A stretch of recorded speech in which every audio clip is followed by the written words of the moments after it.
ప్రధాని మంత్రి మోడీ సారు రికార్డుల పరంపర కొనసాగుతూనే ఉన్నది కదా. ఇప్పటికే మూడోసారి ప్రధానమంత్రి అయ్యిండు, అదొక రికార్డు. ట్విట్టర్లో అందరికంటే ఎక్కువ మంది ఫాలోవర్లు ఉన్నారు, అదొక రికార్డు. ఇట్లనే జెండెగ్రేషుట్ల కూడా సార్ సరికొత్త రికార్డు ఆయన పేరు మీద రాసుకుండు. అదేంటంటే మొత్తానికి మోడీ సార్ హవా జోరుగా నడుస్తుంది. పొర్రి సార్ సరికొత్త రికార్డులన్నీ ఆయన జేబు కీసలు వేసుకుంటున్నాడు. ఎర్రకోట మీద 11 సార్లు జెండెగరేసిన కాంగ్రెస్ ఏతర ప్రధానమంత్రిగా సార్ సరికొత్త రికార్డు రాసుకున్నాడు. ఇంతకు ముందు దేశాన్ని ఎక్కువ కాలం వెళ్ళింది కాంగ్రెస్ ప్రధానమంత్రులే కదా. అందులో మొదలు జవహర్లాల్ నెహ్రూ 17 సార్లు, ఇందిరాగాంధీ 16 సార్లు జెండెగరేసిరు. ఇక ఇప్పుడు 11 ఏళ్ల సంది పువ్వు గుర్తు పార్టీ వరుసగా అధికారం ఉన్నది కాబట్టి సార్కే అరుదైన అవకాశం దక్కింది. అయితే ప్రధానమంత్రులు ఉండి కూడా ఒక్కసారి కూడా జెండెగరేసే అదృష్టానికి నోసుకొని దురదృష్ట ప్రధానమంత్రులుగా గుల్జారీలాల్ నందా, చంద్రశేఖర్ సార్లు మిగిలిపోయారు. ఇక మోడీ సార్ కంటే ముందు ప్రధానమంత్రి ఉన్న మన్మోహన్ సింగ్ సార్ కూడా 10 సార్లు జెండెగరేసిండు. తొలి కాంగ్రెస్ ఏతర ప్రధానమంత్రిగా మోడీ సార్ 11 సార్లు జెండెగరేసే వరకు బీజేపీలు మస్తు ఖుషి అవుతున్నారు. ఇక ఇంకో 4 ఏళ్ళు ఎట్లయినా ఇండియానే పవర్లు ఉంటది కాబట్టి ఆ 4 ఏళ్ళు కూడా అట్లనే జెండా ఎగిరేసి ఇందిరాగాంధీ రికార్డును కూడా మోడీ సారే వక్కలు చేస్తారని ధీమాతోటి ఉన్నారు కార్యకర్తలు. మంది మాటలు పట్టుకొని అటేటో పోయొచ్చే వరకు ఇల్లు గుల్లైందట.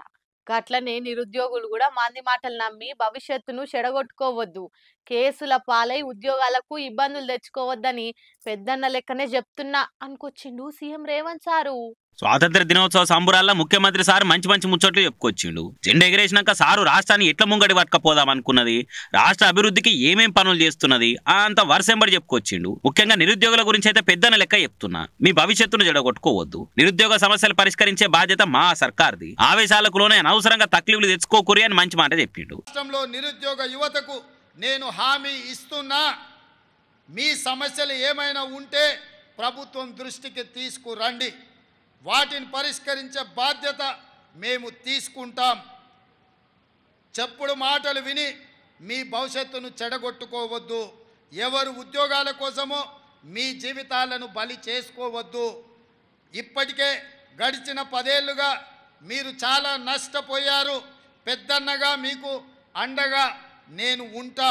అట్లనే రాష్ట్ర అభివృద్ధి కోసం పెద్ద పెద్ద కంపెనీలతో పెట్టుబడులు తెచ్చినాము, అల్కగా పర్మిషన్లు ఇస్తున్నాము, ప్రపంచ బ్యాంకు తోటి కూడా మాట్లాడినాము, అగ్వమితికే లోన్ కూడా ఇస్తామన్నారు. ఆ లోన్లు తెచ్చి రాష్ట్రాన్ని నెంబర్ 1 చేస్తాము, మా పోటీ పరాయి రాష్ట్రాలతోని కాదు ప్రపంచంతో పోటీ పడుతున్నాం అని అనుకొచ్చిండు. ఇక రేవంత్ సార్ ఈ తీరులో మాట్లాడిన వీడియోలను కాంగ్రెస్ కార్యకర్తలు అయితే చేతులయంగా షేర్లు చేసి ఇగో ఇట్లుంటది మా ప్రభుత్వం పతారా అని మెచ్చుకోబట్టిరు. ఇక